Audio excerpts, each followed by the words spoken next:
and anybody else that does this, because it's hurting our farmers, it's hurting our manufacturing. And if you do that, you're going to have a 200% tariff put on the... Donald Trump has left a timeless mark on Caterpillar.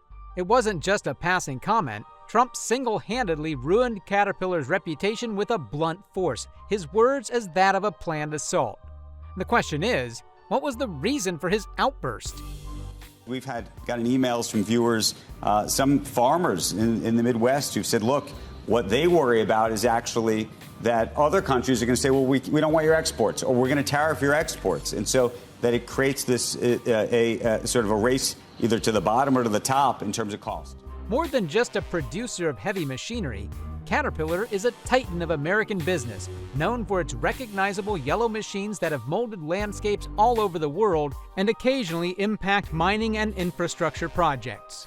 If you've seen anything monumental being built, chances are that Caterpillar was a part of it. Beyond its industrial expertise, Caterpillar has made a substantial economic contribution to the United States. Its activities cover the country, supporting manufacturing hubs and boosting local economies, and also employing tens of thousands of Americans through its extensive dealer network.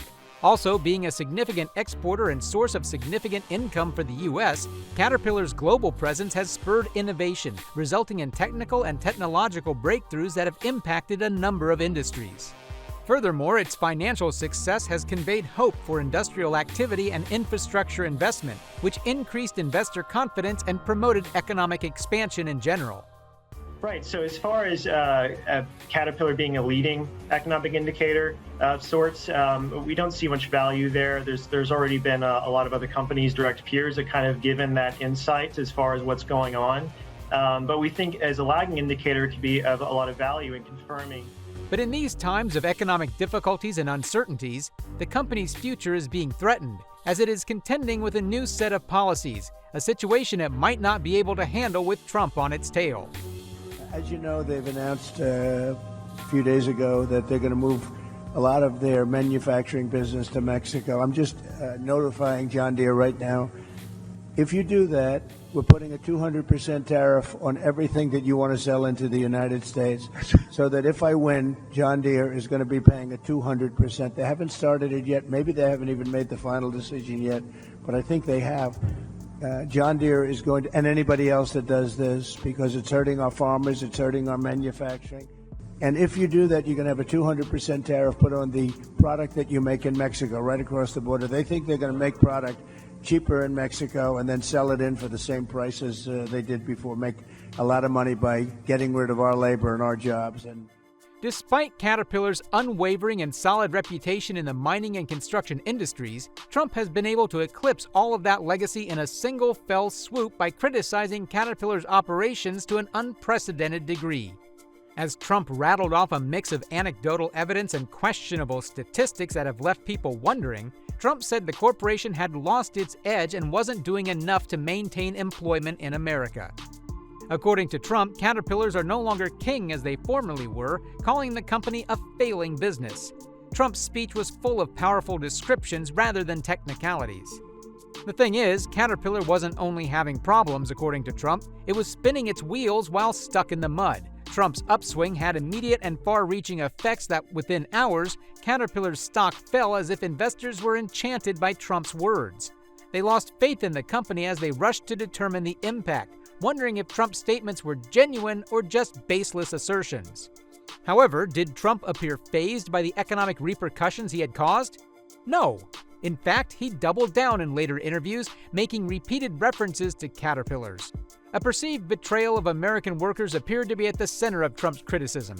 They used to make everything here, he said. He brought up the fact that Caterpillar and even John Deere migrating overseas would cause a decline in American industrial pride.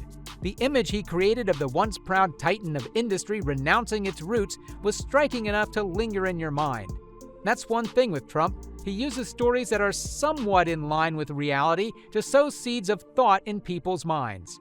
As expected, Caterpillar's leadership replied with a composed corporate statement, highlighting their continued dedication to U.S. jobs, their global presence, and their role in promoting infrastructure development across the globe. But Trump's tone was so unvarnished that not even the most well-written press release could compare. Caterpillar's reaction lacked spontaneous delivery, but it was nevertheless factual and respectful. Subsequently, Trump's unique flair for drama added to the intrigue of this episode. Rather than merely criticizing caterpillars, he compared their machines to large yellow dinosaurs that haven't changed with the times. For people who didn't know any better, the image was both strangely fascinating and ridiculous. Also, Trump criticized its engineering and design decisions like a seasoned industry veteran, giving the impression that he was an authority on heavy machinery. In actuality, he was riffing and telling a story that was equal parts amusing and critical. The sheer audacity of it all drew in the minds of both skeptics and admirers. With time, Trump's remarks reverberated. News sources analyzed the speech, and social media were ablaze with arguments, memes, and timelines that featured Trump's most famous quotes superimposed on Caterpillar equipment. While others saw it as a wake-up call for American industries, others called it rash. In order to keep the water boiling, Trump issued follow-up remarks reinforcing his claim by saying that America deserves better and that Caterpillar must stand up. But that wasn't all. Trump's humor wasn't lost on anyone. At one point, he made jokes about how Caterpillar's equipment was too large for them. Although people are aware of the ridiculousness, his confident delivery made many people wonder if he might actually know something they didn't. Did he? Under the showmanship, however, was a more profound analysis of Trump's capacity to mold narratives and sway opinions, whether on purpose or not. His takedown of Caterpillar was part of a larger attack on globalization and the changing priorities of American corporations. Even if the details of his case were tenuous at best for Caterpillar, his message struck a chord with people who felt left behind by economic shifts. The difficulty shifted from handling the immediate repercussions to guiding the discussion back to their advantages. Dealing with a disgruntled shareholder or a critical analyst is one thing. Dealing with a full-fledged media storm driven by Trump is quite another. The company's public relations staff put forth a lot of effort in formulating comments, but Trump's personality was too strong for any amount of spin to completely offset his criticism, which had already gone viral. But while Trump policy may appear beneficial to the U.S., wouldn't it have unforeseen negative consequences? We don't know if Trump is only using these policies as a negotiation tool or if he truly plans to enact them. However, economists and retailers predict that these regulations would result in higher pricing for Americans, citing the damage these policies will cause to the economies of the countries involved. Even Canada and Mexico have urged Trump to reconsider. Furthermore, given the performance of John Deere's stock since Trump's new policy, it appears that investors are dismissing it as a mere threat. Instead, they are concentrating on the market's positive indicators, which include a robust economy, a labor market that is moderate but still very healthy, and consumers who are still in good financial standing. Unexpectedly, Caterpillar was drawn into Trump's chaotic discourse, which combined spectacle, criticism, and humor. It is still uncertain if this would lead to noticeable improvements or fade away. However, the intense drama of Trump is one no one would forget in a hurry. Amidst all of this, the question was, will the industrial sector be affected by Trump's outburst? What does this mean for other businesses if a company like Caterpillar could be made to defend itself?